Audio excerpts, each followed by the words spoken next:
Hi, everyone. Welcome to Off the Wall. I'm Robert Rutherford. We're at episode 13 already. Got Dave Dehorn from the Brady Company. He's the chief estimator over there, and he's been in the industry for a number of years, and he's going to have a great story to tell today. Hi, Dave. How you doing today? I'm good, Rob. Thanks for having me in. Good, good. Thanks a lot for coming in. Sure. Really appreciate you taking the time out of your day to do this. No problem. I Really think it's for a appreciate good it. cause. Thank you. Yeah. Thanks. How's everything going with you? Good. It's been real busy. The market is crazy, and I think it's going to be busy for a couple more years. So things are looking good right now. Good, Yeah. good. You guys have had a pretty good run for a while on this. We have. We're not the biggest guy out there, and we don't go after the biggest jobs. We kind of had a falling in with Kaiser and these design-build hospitals and kind of follow them around. And those are big anchors that help out, every so often. Yes. And then you just kind of pick up a little bit of work around it to kind of fill in the holes. And we've had a good run since like the early 2000s on hospitals. Yes. Well, Yeah. and the thing is you have had to deal with OSHPD Yes, on these, and you know their protocol. yes. So that helps you guys out a lot. Yeah, and the one thing we like about hospitals and OSHPD is if we can get in there and design the details before it goes to OSHPD. Mm. And that's what's made it very successful for us. That way we can get our engineer, our typical details that we're used to, try to get welding out of it and get more screws in there, because welding is it's an inspection issue Right. and something that you can fail. Yes. So all sorts of that kind of stuff. If we can get in there before OSHPD looks at it, have them bless our details, we can kind of cleanse the specs, get them kind of lined up with the project specific. Yeah. It can make for a successful project. For sure it can. And, Yeah. But the thing is you guys their protocol and what they're going to accept, Yes. and that helps you out a lot. Yes, it because does. they play by their own rules. And there's a learning curve. Absolutely. There's a learning curve, but yes, I think we've got that learning curve down. It's just trying to keep up with the new codes that come in now and then and adapt to them. Sure. And that's a moving target It is. at all times. It is. Staying up on that stuff Yep. of what they'll accept. Yeah. And how it's changing. Yes. And Kaiser, they expect us to know that.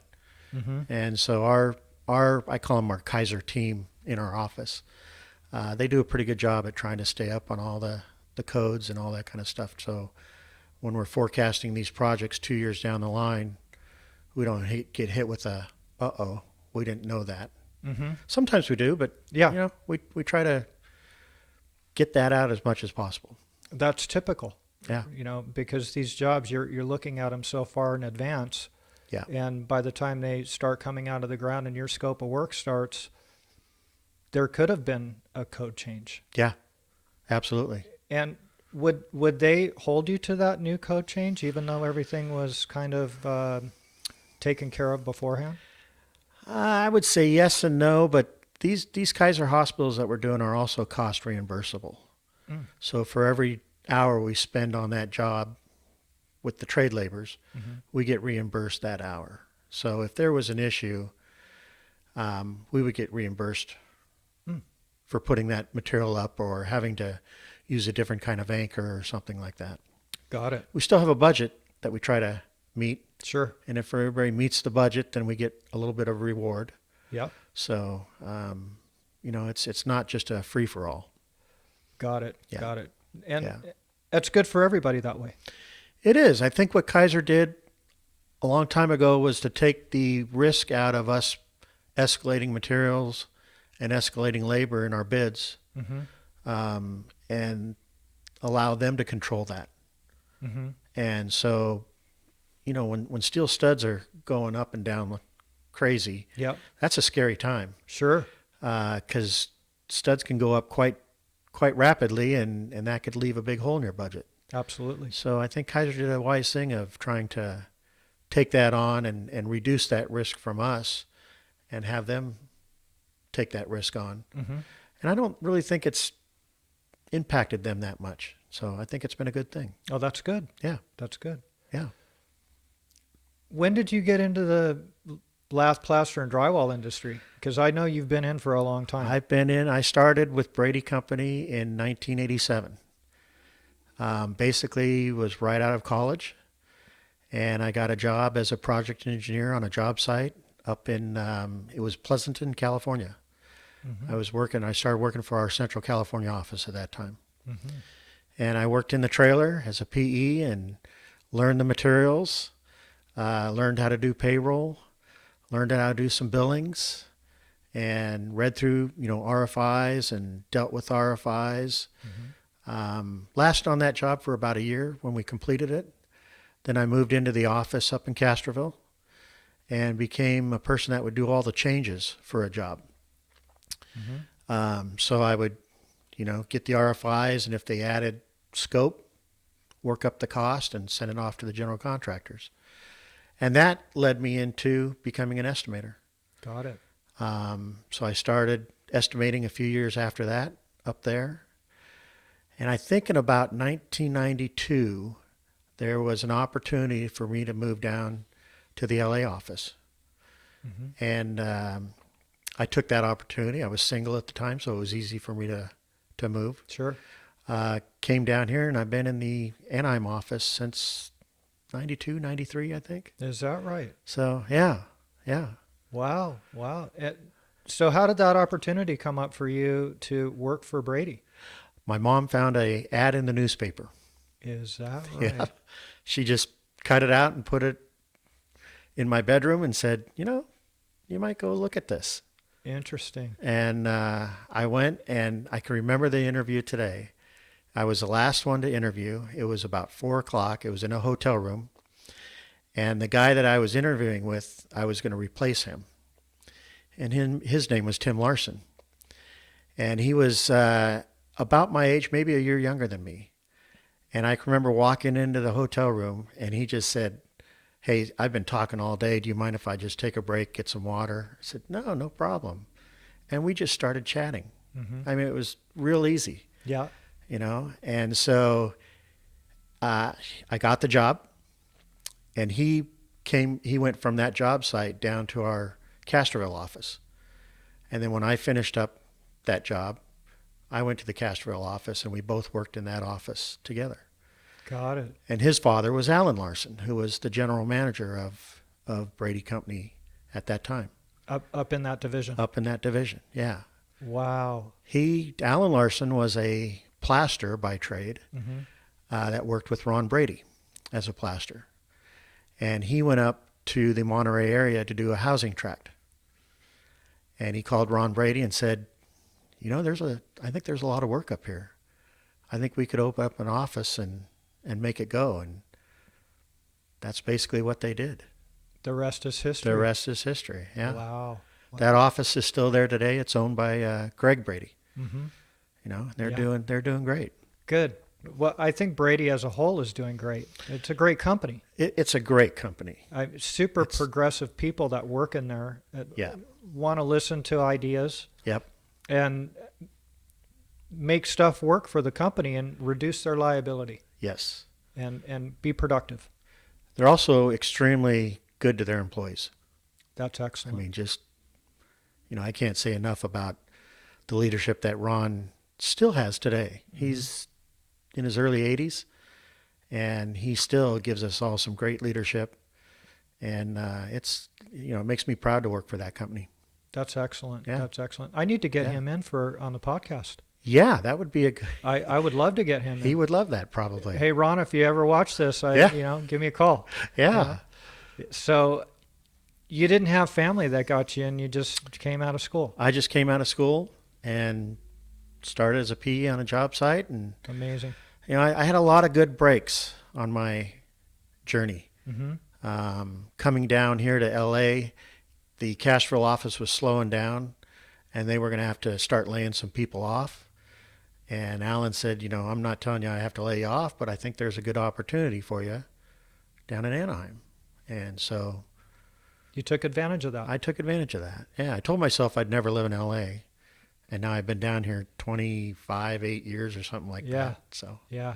Yeah. So you were born and raised up in Northern California? I was born in North Carolina, Fort Bragg, Fort Bragg. and my dad was in the Army, and it was short term for me there. It was about 10 months, and then we moved to a town called Grass Valley, California, Okay. Yeah. which Beautiful. is kind of between Sacramento and North Lake Tahoe. Mm-hmm.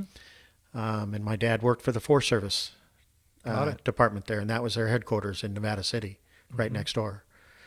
So I lived there for till I was a freshman in high school, and then my dad got a job up in Seattle, and so the family moved up to Seattle, and I finished out high school in Seattle, Mm-hmm. and went to Washington State University, which is Eastern Washington, Mm-hmm. and about my junior year there, my family moved down to the Bay Area. And so after school, I got done and came back down to the Bay Area. And that's when my mom found this ad in the newspaper and Wow. led me to Brady. So, Wow. Wow. What a career for you. yeah, I mean, yeah. your whole professional career has been spent with one company. My whole that is professional. excellent. Yeah. It's they- rare. It is very rare. Very rare. And they took care of you, They've taken very good care of me. Yes. kept you working, and took Yep. care of you, and educated you Yep. in the industry. Yep. When you were in college, what were you studying? Well, I started out in engineering. And after not a very good first semester, I said, that's not going to happen. So then I moved into business, and I got so tired of registering for classes and getting one class because the business department was so huge. And you'd have to go to each class and see if you can get into that class. And that took a week or so. So by the time you got your full schedule back, Mm-hmm. you're 2 weeks out. You know, the books are already sold out of the book department. Got it. And so that didn't last very long. And then I went into psychology and studied some psychology. And my advisor finally came to me one day and said, "We've got to get you an exit plan." And he said, you've taken some math, you've taken some science, you've taken some English, you've taken some history, psychology. We can get you this general education degree. So I knew that in college, I didn't have to have a degree for what I wanted to do. Mm-hmm. I didn't know what that was going to be, but I knew it wasn't going to be like a civil engineer or a doctor or a dentist where, you got to go get that degree. Sure. So that's And you did that, and you landed on your feet right out of the gate. That's really a great story. yeah, To go to work for a company that you've stayed there your whole career. yeah. It's yeah. really awesome. That's really Yeah, awesome. it's, I'll give you an example of one of the reasons why I'm still loyal to Brady is I had a son that was born in 2000, and it was our first son, and we were in vacation up in Sacramento, and he was born 3 months premature. Heather's water broke. Mm. And so we were up there, and Todd Brady at the time was running the company, and he called me and he said, "I don't know how long you need to be up there, but just take care of your family first." Mm-hmm. I wound up being up there 10 weeks, and they paid me, Wow. Mm-hmm. And it's a miracle that he's doing good. Mm-hmm. He's very healthy. There a lot of things could have gone wrong, Sure. but he skated through all that, and the company stood behind me the whole time. So, That's excellent. That's what I do with my guys. Oh. It's a way smaller scale than what Brady is, but I take care of my people that are taking care of me. Yep. And the family stuff and health and medical and Yep. so forth. That does come first. Yep. And that helped on the loyalty factor It does. for you as well on both ends, right? Yes, absolutely. And like you mentioned, the health. I think Brady still pays like 92% of our health costs. That's excellent. I know a lot of people out there have to pay their own health benefits, and that's $700, $800, $900 a month, maybe Yeah. a little bit more for a family. It's a frickin' house payment, Yeah, or what used to be a house payment. I'm like, I think $8 or $9 a week for a family. That's excellent. So, and it's really, I think, hard for the young people today to understand that. Mm-hmm. They just want this big dollar salary. And, Yeah. and they're not taking into account that, hey, I get some health benefits that I don't really have to pay a lot of money for. Yeah. Yeah. It's really important for everybody. That's like a major thing that people want when they get employed now. Yeah. It's like one of the first questions they ask, what are your benefits? Yeah. Yeah. You know, do you have health coverage? And unfortunately, some of it is it's getting paid for, but it's not that good. So, you know, I have a guy in here. We cover the medical for our guys in here, Okay. and he's like 3 weeks out for an appointment. Yeah. You know, where he can't even get in there. Yeah. So it's that's a moving target as well. It You is. know, as far as how that stuff goes. But it's Yep. super important. You know, it's kind of like insurance. You may never need it, but if you do, you got it. When you know? need it, yep, you got it. You have to have it because those catastrophic things that can happen to you Yep. can put you down. Yep. You know, get you into debt and so forth. Absolutely. Do you have any other family that's in the industry? No, nobody at all. I have a younger brother, about 6 years younger, that lives up in the Bay Area, and he's doing his own thing. What does he do? He works for a consulting firm that well, let me back up a little bit. He started to work for PG&E as a consultant and writing their technical manuals for systems that they use. And he did that for a while, and then he became like an independent consultant. And I think that's what he's kind of doing right now is just that kind of stuff. In the electrical world? No, it's just more. He's got an English degree background, so he's real good at writing technical manuals on how people should be trained Yeah. and that kind of stuff. Got it. So, Got it. And Yeah. he's been in that for his whole career? looking back at it, I believe he has. Wow. Yeah. He's had a couple different jobs. You guys are totally stable Well, and loyal. And I guess have been a little lucky too, right? yes, we've been You know, lucky. Yeah, Been blessed. absolutely. That you found some good companies to work for Yeah. and you were interested in what they were doing. Yes. You know, that you're kind of like Bob Heimerl's story, you know, as you know, he wasn't related to anybody and Right. it was something that came up. Yours is a little more random than that because it was a newspaper ad, but Yeah. you know, you found it and you went into it and embraced it, Yeah. you know, and saw the stuff. Did they ever put you out in the field at all? Other than being on a job site as a PE, no. That So I never was in the union. got No, it. Never been a union member. hmm So And just really embraced how stuff got put together so you understand it because yeah, you have to, you have to. Yeah. right?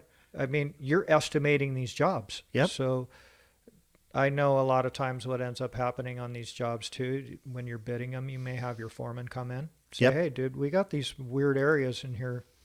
You know, this is what I came up with, Yep. you know? No, I'm constantly calling some of our Ford field foremen and asking them, hey, we got this oddball situation. What do you think a production rate would be on something like this? Or, Bill Sadler in the office, our general manager, he reviews every bid that goes out the door as well. So he's very hands-on. Yeah. He gets into the, how many screws are we putting into this clip and does that affect the production rate? And, Sure. or is it 6 inches of welding or 4 inches of welding? And, so I've had a lot of good people around me help me out with understanding how parts and pieces go together Yeah. in the field, The other thing is, though, is you were open-minded to that stuff and wanted to learn it and understand it. Yeah, I've always been somebody, I like to tinker with wood back in the day. Yeah. I would build stuff and I like to take stuff apart and put it together. And so that, I think getting into this industry was a lot like that, Yeah. you know. Yeah, for sure. We don't like to take it apart, but No. we like to put it together. Yeah, exactly. You're not demo contractors. Right. Yeah. You only get paid to do it once, right? That's right. Sometimes we have to take it apart, but let's hope that's not too much. Yeah. Yeah. So the future's looking bright over there as far as the work scene. We're currently ramping up. I would say we've been for the last few years $20 to $23 million in sales. something like that. And I think we're stepping up to close to 30 Wow. for the next couple of years. Nice. That's some good Um, growth. yeah, we've got kind of a change in the operations department. We had Gary Elledge, who was our operations manager, and he retired about 2 years ago. Abe Cobian is now our vice president of operations. He's really brought a couple project managers into our business, some PEs to help out. These jobs are just driven today with so much paperwork Yep. that the only way to deal with it is to have bodies on it Yes. and go through it. Yeah. I'll get these bid requests that have for LAX that have thousands of documents. And, I just can't read through all that stuff myself. So we have to have all this help to help go through it all. Yep. And these jobs are becoming just paperwork driven. So it's increased our staff, but I think it's a good thing that, we're going in a good direction. Well, you're keeping up with it because that's kind of required by all these GCs, Yes. right? That's their protocol. They want to have a lot of documentation Yes. to back everything up and for the owner as Yep. well. And Yep. so you either jump into that or you get out of the game. Yeah. You can't bid that type of work, Right. to keep everything moving forward for Yep. the company. And that has changed a lot. And even I think it's changing every day, Yeah. how it's getting more involved.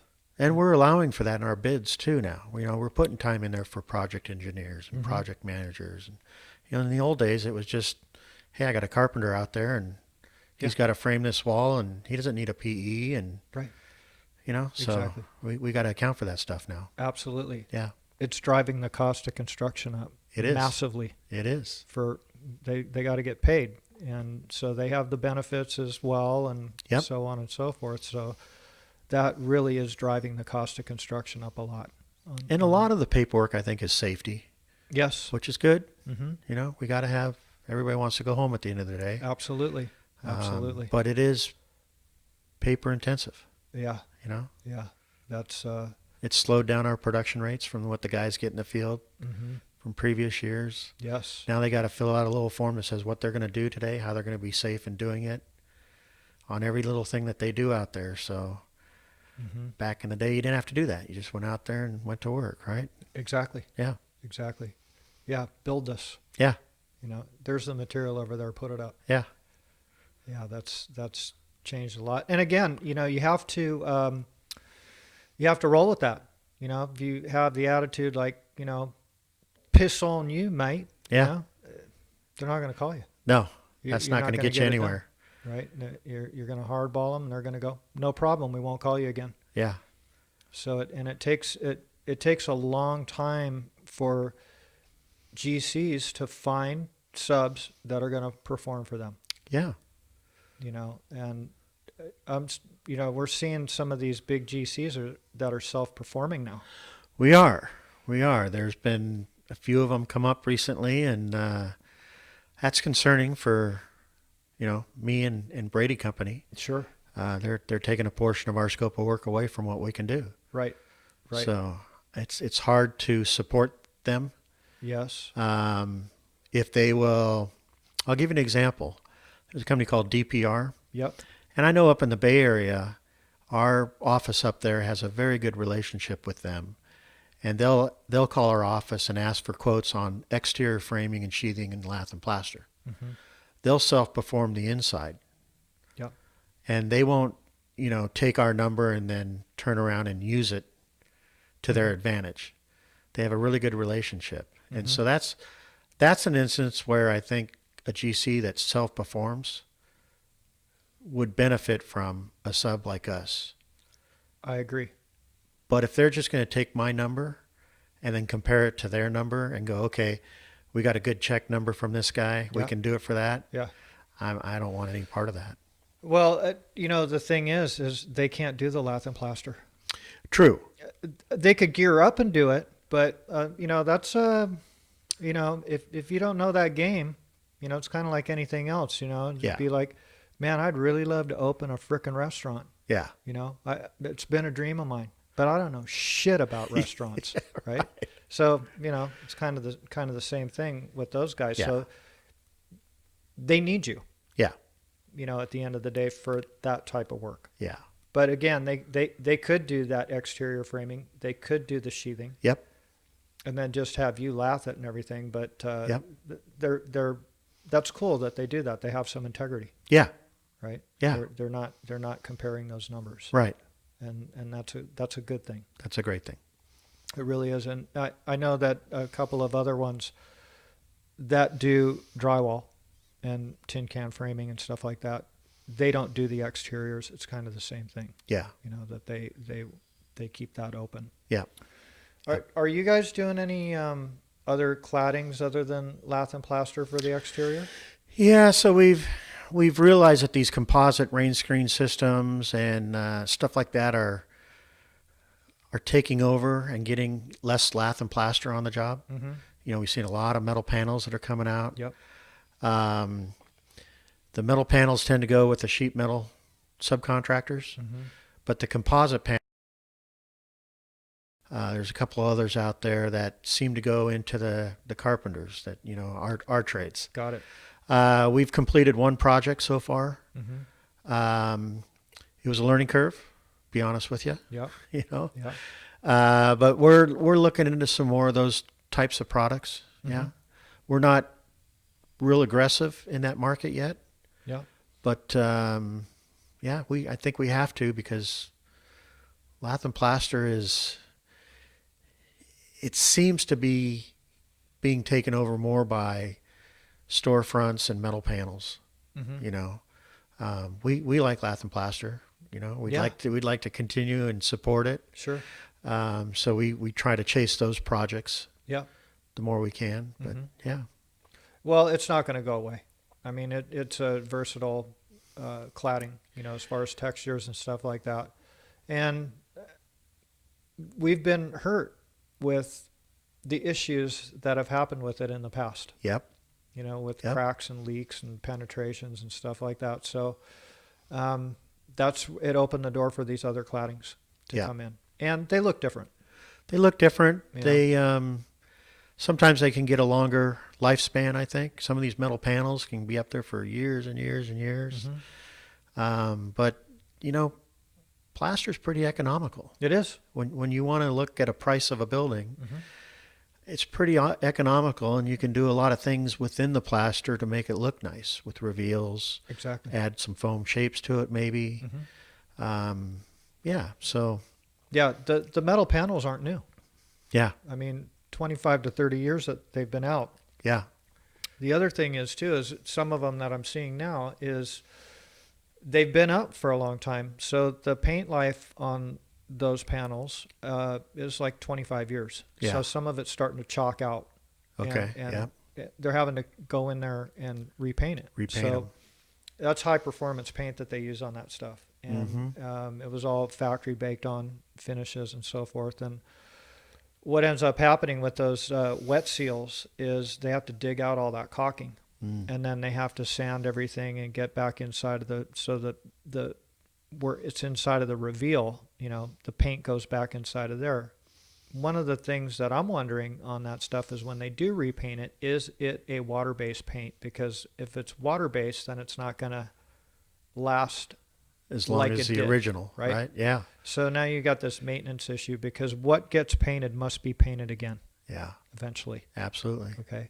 So that's going to be interesting, because a lot of those projects that are 25 to 30 years old are now going to need, they're faded out and they're chalked out and stuff Yeah. like that. So Yeah, that's going to be interesting to see what happens with that,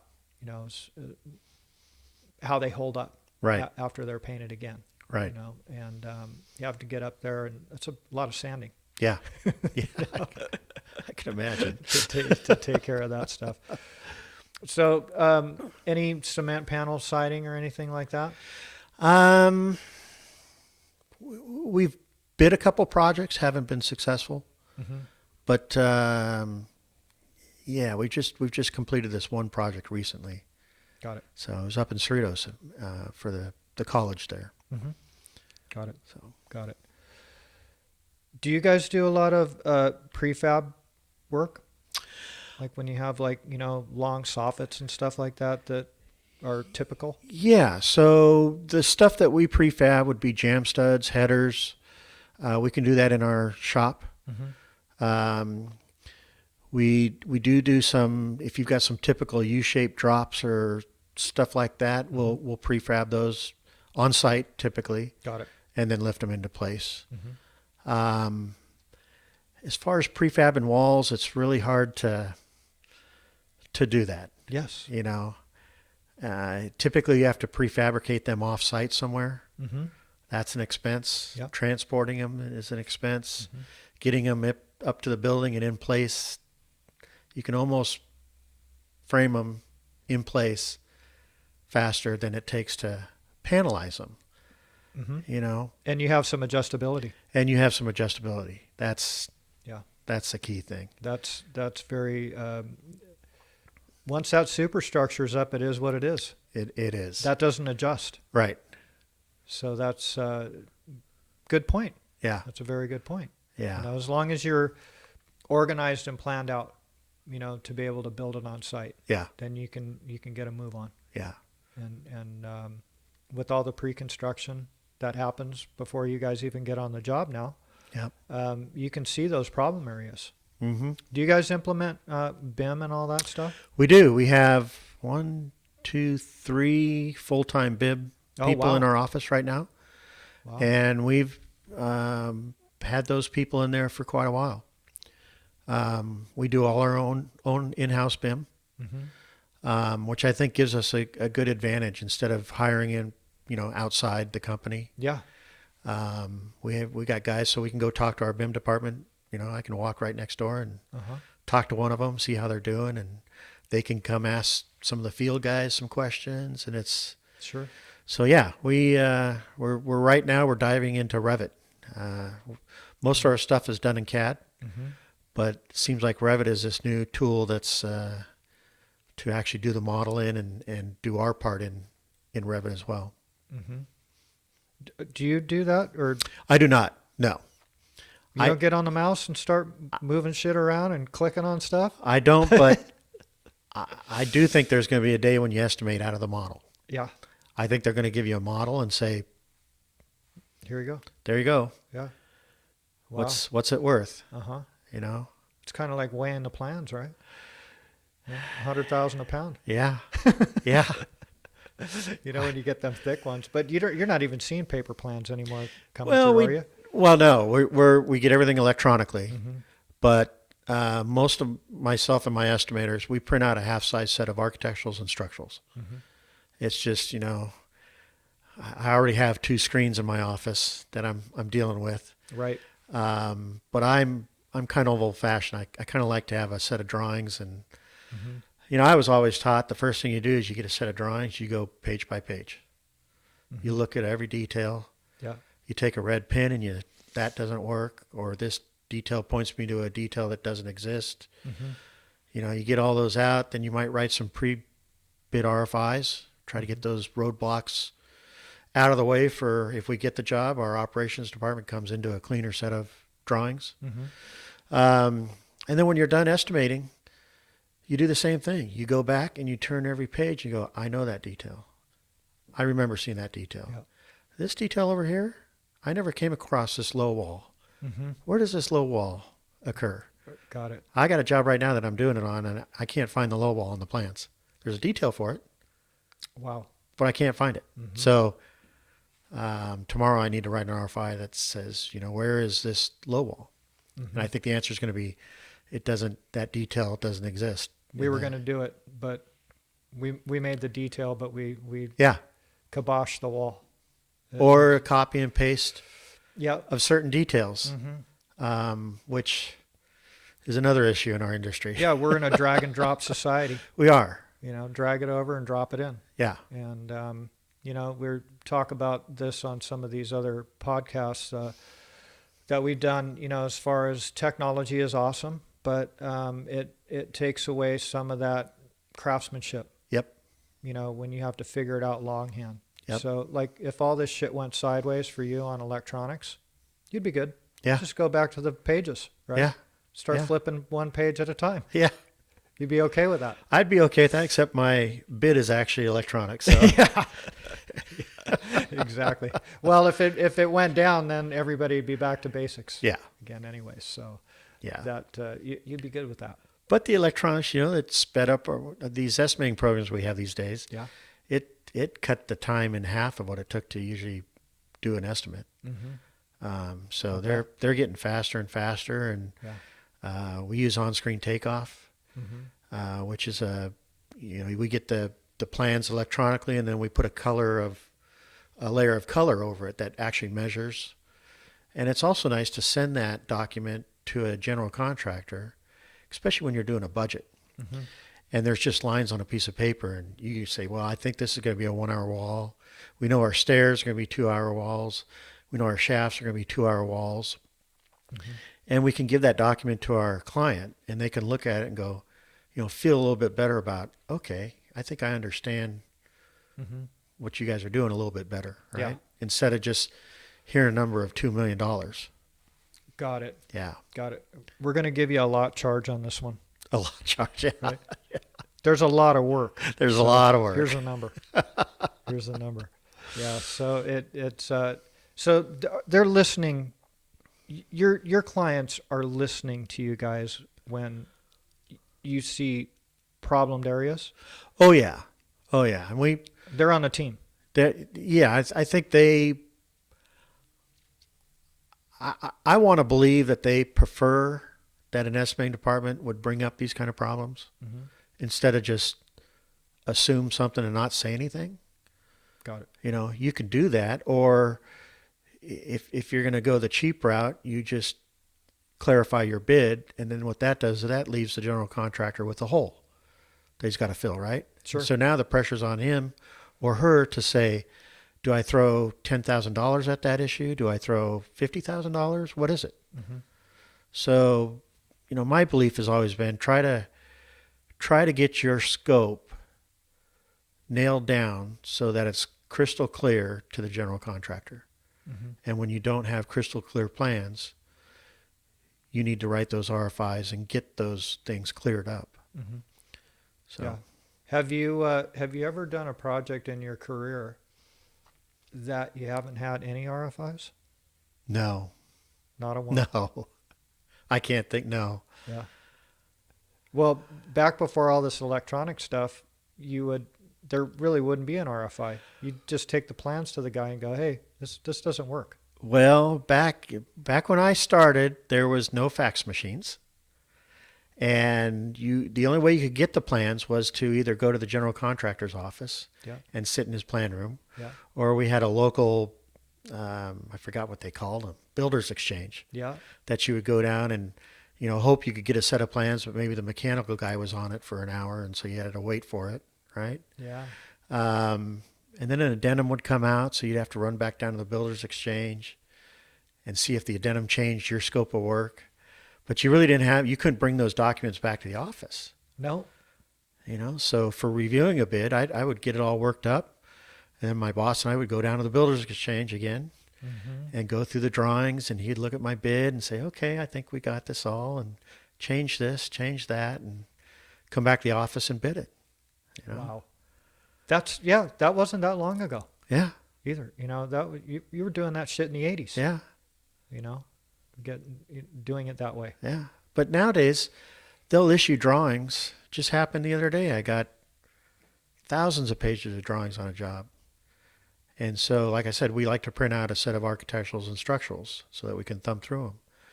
And just this morning, I got addendum 1, revised all the drawings. Wow. It's like, couldn't you wait Yeah. to issue the drawings and get addendum 1 in there? Exactly. Wow. So that's real common these days. Is it? Put out a set of drawings, and then a couple days later, here's addendum 1. We're seeing 5, 6, 7, 8 addendums on a job nowadays. Mm-hmm. And it goes back, I think, I don't know if the architects aren't getting enough time to complete the drawings, if the owners are maybe pushing them, Mm-hmm. saying, hey, get this out to bid, right? Yeah. Yeah. And so maybe they say, okay, we're going to throw it out there. We know we're going to have some changes. We'll keep working on those changes, but and then throw out an addendum a few days later. It just creates a lot of rework for us. Absolutely. We got to stop what we're doing. Yep. Look at this new addendum. And by the way, we've got X amount of time to bid it. Yeah. So clock's ticking, right? Always. Print out a new set of drawings, overlay them. What are the changes? Yeah. And then get back into your routine of taking off the job. That's tough. Yeah. That's tough. Yeah. You got to, it's time management. Yeah, absolutely. You got to look at the job and say, okay, I got to start here and I got to finish here.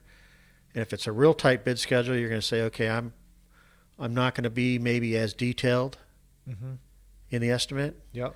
If you know you got enough time to work on it, then my theory is be very detailed, because I don't want to take off a job for practice. I like to think that I'm going to get every job I'm going to bid. Hell yeah. We don't, but Right. but that way I can take it and transfer it to operations real easy. I see so many companies and so many other estimators that I've interviewed and dealt with in the past. They're not very detailed. And then when they turn it over to somebody that's got to look at it, it's almost a pile of garbage. And if I were operations, I'd be very frustrated getting a pile of garbage from my estimating department. Absolutely. So I push really hard for my estimators to, dot the I's, cross the T's, Yeah. and give them a good product to work with. Well, that's kind of like leaving shiners for the taper. Yeah. Right? Yeah. The taper's working for us, man. Yeah. So like make it clean for the guy, Right. because he's got to cover this stuff up. Yeah. So you're all on the same team, Yeah. and well, that's one of the reasons why you've been with this company for so long, and you've embraced each other, Yeah. right? Yeah. They appreciate you, and you appreciate them, and you want to do the best that you can for them. Yeah. And you Yep. understand that team deal, to And we have, I know there's companies out there where the estimator takes the job from cradle to grave. That estimator estimates it, then he'll project manage it, collect all the billings, get the final retention, issue the warranties, and then put it to bed, right? And we just have never been that type of company. We've got a get work side of the business, the estimating department, and a do work side of the business. And once we do get a job, that estimator then becomes a support role for operations and handles all the RFIs and the changes Sure. that come up. Yeah. So And that makes sense because you're pretty familiar with the plans. the only person that knows the most about those plans is the estimator, Yeah, in my opinion. I agree. Yeah. I agree. And the foreman. Once the foreman gets into it, yep. Yeah. Yeah, but the estimator is so far ahead of that. Yep. The one problem with that is these projects are pushed out so far in advance, and you've already taken off another 100 jobs before this thing even starts up. It's like, oh yeah, I remember this. Yeah. That's why I tell my estimators, we use this estimating software that allows you to write notes on the drawings and write notes in the conditions that you're building. Yeah. And you can't put enough notes in there because you're just right. A year from now, we're going to start the job and we have our meeting with estimating and operations. And, like you said, I've probably estimated 20, 30 jobs since that one. Yeah. And what is this job? Oh, yeah. Well, that's why I have good notes. Makes it easy for everybody. Yeah. Yeah. Good for you. Yeah. Well, you've learned as you went along. Yeah, I have. And now, how about design build? Are you guys doing a lot of design build stuff? We love design build. Absolutely love it. Yeah. We have typically we use a good engineer, Fickadini and Wagner, out of Irvine. We've used KPFF a lot as well. Those are two good engineers that we use. We like the design build market because, again, we can kind of control what products we get on there, what details we use, Sure. and that kind of stuff. It's really tough to do a plans and specs job. Yeah. You go out, first of all, you got to hard bid it. And you get all the low subcontractors on the job, right? Exactly. Nobody has any room to move. I can't help this guy out because I'm low bid. I got to protect my budget. Sure. When you get these design build jobs, you get a little bit more money for them. And if issues come up, you can kind of absorb those as they go. But we like the design build Yeah. market as much as we can. There's more and more of that happening. There is. There is. And some of these entities, public entities, I think are allowing design build to come into their entities now. Oh, really? Yeah, it used to be a lot of just, I don't think a lot of them are doing them, but that starting. process is starting. Yeah. Before, if it was a public entity, it was just hard bid. Mm-hmm. You know, Yeah, there's low bidder. There's right? 10 generals bidding it, and Yeah. you got 50 subs for each general, and Mm-hmm. low guy wins. Yeah. Yeah, That and there is no negotiation on that. right. You take the low bidder. You take the low bidder.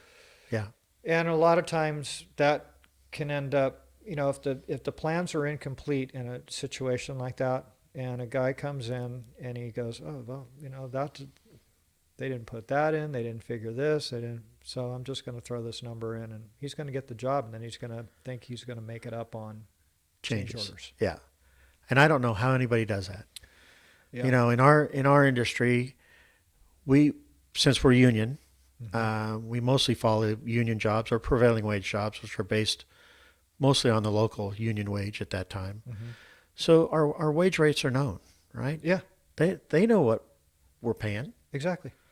They know what we're buying material for. Mm-hmm. They can call up they can call up West Side and say, what's drywall going for a square foot? Yep. You know? Mm-hmm. So you got your labor exposed, you got your material exposed. You're only allowed 15% markup Mm-hmm. on changes. Yeah. Some jobs are 10% now, which is insane. Yeah. So the only place really is production rates. You know, nobody can really tell me how fast does it take for me to get from here to here, Mm-hmm. especially if I have a roadblock in the way and I got to walk all the way around, right? Sure. So my approach with changes is to be fair. I like to do them once. I like to send them in. I like for them to approve them, and we go on with it. Mm-hmm. But so many times I see this bantering back and forth. Hey, can you cut $500 here and redo the change and send it to me? It's like, No, it's going to cost you $500 yeah, for my time to do that. yeah. Yeah. So I wish we didn't have any changes on a job, Yeah. but that's pretty impractical. Mm-hmm. So my theory is I want to be fair. Yeah. I'm not going to get rich off of changes. No. That's not what the purpose of No, it is for. you're basically going to chase your tail. Yeah. You're going to Yeah. spend more money and time redoing your changes 2 and 3 times over. Right. Take longer to get paid on that change. Sure. So They want to give you 10 cents on a dollar. yeah. Right. Well, I think if you're fair with them, I think Mm-hmm. they are okay with that, Yeah. you know. And we try to give them as much backup as we can. Mm-hmm. Give them our on-screen takeoff, so it makes it easy for somebody to evaluate the change. I think if you make it easier for them to evaluate the change, they're a little bit nicer to you, if you Sure. will, right? Yeah, that makes sense. Yeah, That makes sense. yeah. Do you guys have some young blood coming in that you're training for that hasn't worked in the field? You getting some educated guys in there? We are. We actually just hired a lady, a young girl. She's going to start with us July 8th, and she's coming right out of Cal State Long Beach. Wow. Has I believe it was a fine arts degree, and she's interested in the BIM department. Nice. And so she's going to start as a PE on a job, learn the materials, Mm-hmm. and once she learns those materials, probably 6 months to a year, Mm-hmm. we'll probably move her into the BIM. And she's got great computer skills already, Yeah. you know, which absolutely you need today. That's a Yeah. default for all these young ones Yeah. that are coming in. Yeah. They grew up with it. So Yeah. So yeah, and then, you know, I've got some young estimators. It's being an estimator for a company is when you jump ship, you can take a lot of information with you. mm-hmm. You Yeah. possibly take clients with you if that's, you know, one thing you're going to do, but you take a lot of information that's proprietary to the company. Mm-hmm. We've had some older estimators that we've hired, and they've hung around for 2, 3, 4 years and then leave. My best luck has been bringing in some young people and teach them. Mm-hmm. We've got about a 5-year program to get somebody right out of school that doesn't know anything about construction to being what I call a senior estimator. That can do budgets off of a napkin sketch, can hard bid jobs, all sorts of types of things. So, and I find that if I can teach them and hopefully teach them well, that they kind of stick around for a while. Mm-hmm. An estimator for us, it takes about 3 years to find out how good that estimator is. You're going to bid a job that's probably a year out before it starts. Mm-hmm. And then it takes about a year or so to build that job, right? Yeah. So you're almost in your year 3 of getting the budget back and looking at the numbers going, hey, this didn't work out so well. Why? Mm-hmm. Yep. Oh, we were short on our takeoff here, or there was an outside influence that caused it. Yeah. So it takes a while to really know if that estimator's good and going to be around for a while. Yeah. Yeah. So you're the professor in there now?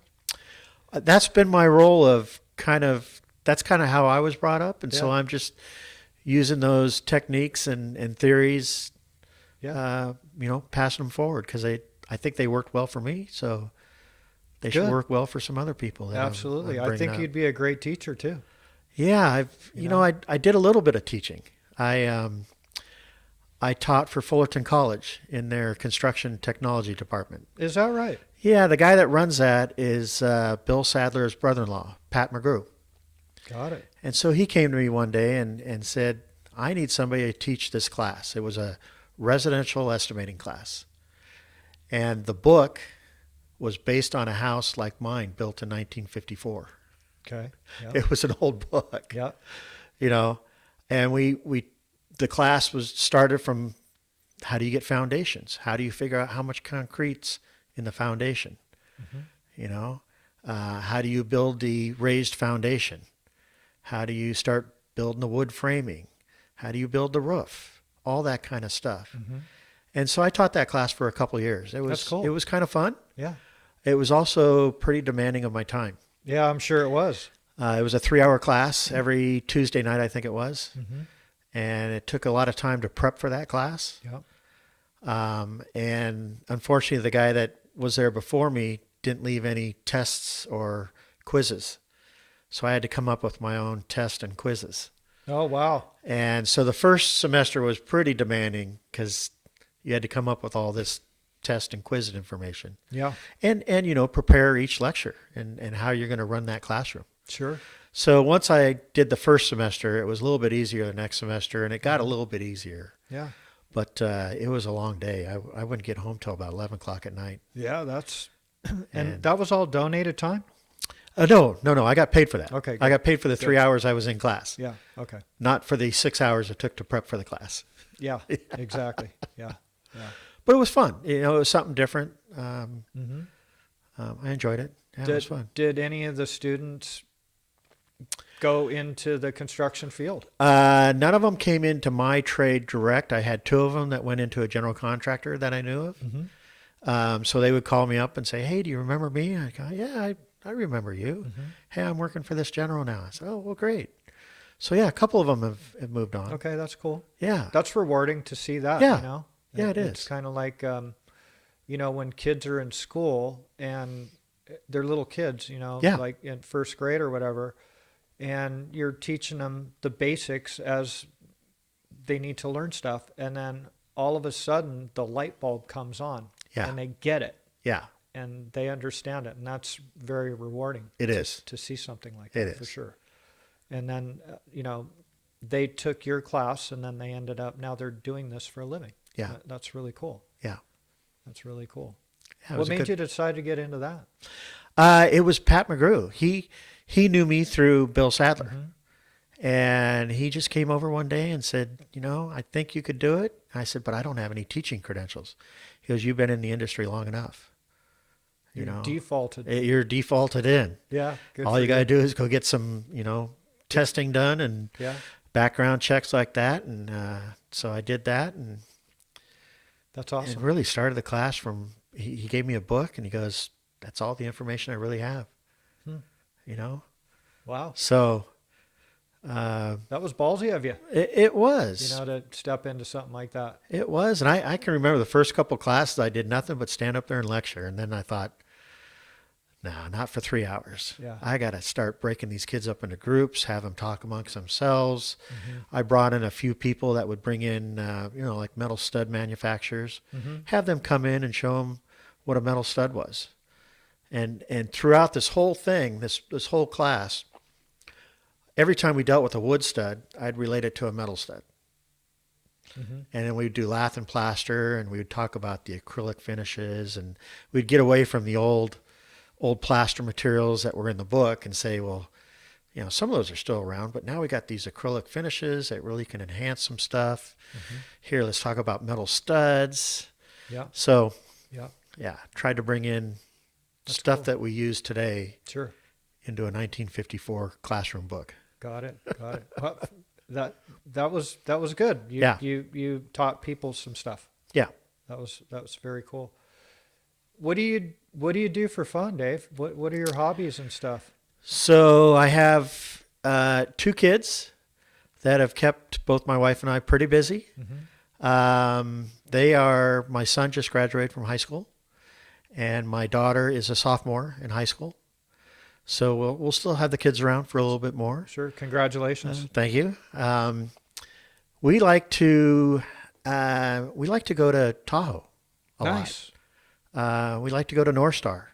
It's a nice resort up there, and we usually go in the summertime. Is that right?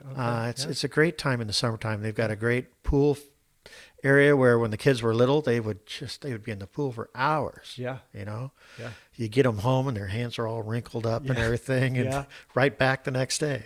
Nice. They're getting a little older now, so we can take the chairlift up the mountain and do some hiking. Cool. They got some. North Star's just a great gorgeous facility. up It is. It's And in absolutely the summertime, gorgeous. Truckee, they got a great street fair at Mhm. nighttime. They Yeah. close down the main drag, Mhm. and all these craft people come out with their crafts, and they've got live music playing. And Got it. so we try to get up to Tahoe about every other year Nice. in the summertime. Nice. My most recent hobby is I bought a Jeep a year ago last April. Oh yeah, I remember you telling me you're going out in the desert. Yeah, With yeah. that. You went on a long trip. The longest one was a 2-night, 3-day trip that we went on. Yeah. Yeah, and that was with about 10 to 15 Jeeps, That's cool. and it was a lot of fun. It's not a club that I'm in, but it's this guy called Brian Cole, the Jeep guy, Mm-hmm. and he'll take about 20 Jeeps out on a Saturday.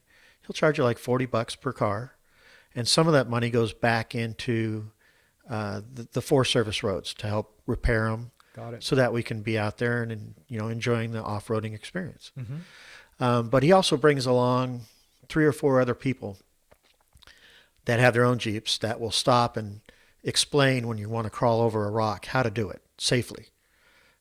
They're out there to make sure you're safe, number one, Mm-hmm. and number two, we don't want to be tearing up the land. Got So it. stay on the road, Mm-hmm. that kind of stuff. Yeah. And so they're very fun to go out with. I've probably been on 5 or 6 of these trips now. Oh, that's cool. And they take you mostly up into Big Bear, but Mm-hmm. sometimes we go out to Cougar Buttes out in the Lucerne Valley. Mm-hmm. I've been up to Idlewild in some areas. Nice. So I've got a good friend of mine that has a 1987 Jeep. And although it's old, it keeps motoring right along. Yeah. He can keep up with me.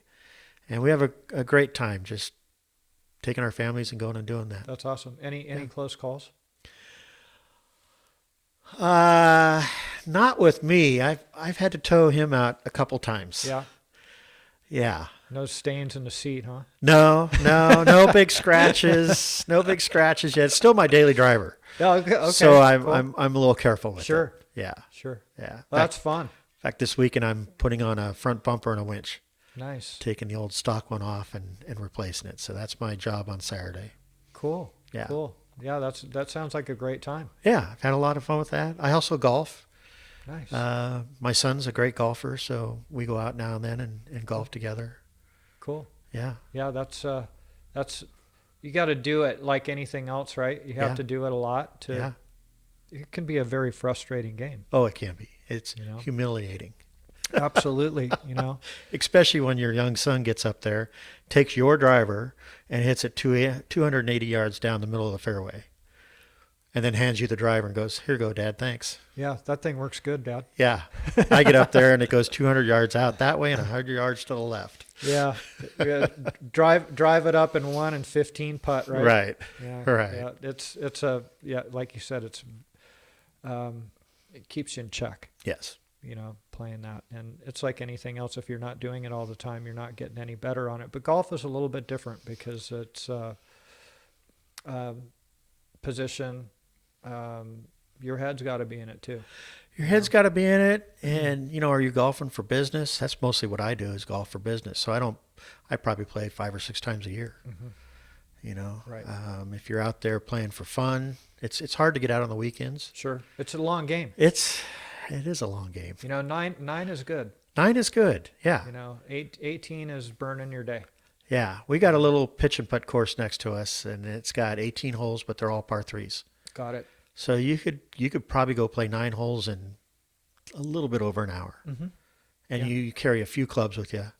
Sure. Helps your short game a lot. That's what it's all about, is the Yeah. short game anyways. Yeah. So, it's driving at 300 yards, big deal. How long is it going to take you to get it in? Yeah. Yeah, that's fun. Yeah. That's fun. And some of the other stuff we like to do, my wife and I, we like food. Foodies. We're foodies people. Nice. She's a pastry chef by trade. So birthdays around her house are very good. Yeah. Not only that, but she's just a good all-around cook. She enjoys cooking. Nice. Something almost different every night for dinner. Good for you. And it's really good stuff too. Yeah. So absolutely no complaints here. That's awesome. That's so awesome. So yeah, we are foodie people. That's awesome. Yeah. Sounds like you have a great life. It's been a good life. Yeah. Yeah. Yeah. And you've had a really interesting story to tell about your career in the industry. Yeah. And I always like hearing these stories, and I think the industry does too. I hope so. To hear where guys came from and Yeah. changes that they've seen Yeah. in the industry. And we want to keep it viable. Yeah. Keep it going. Yeah. Dave, thanks a lot for coming in. You're welcome. Really, Thanks. really appreciate it, and thanks for everything that you do for us. Sure. As well. Sure. Thanks. Much Thank you for having me. appreciated. It was a great time. Awesome. Thank Yeah. you.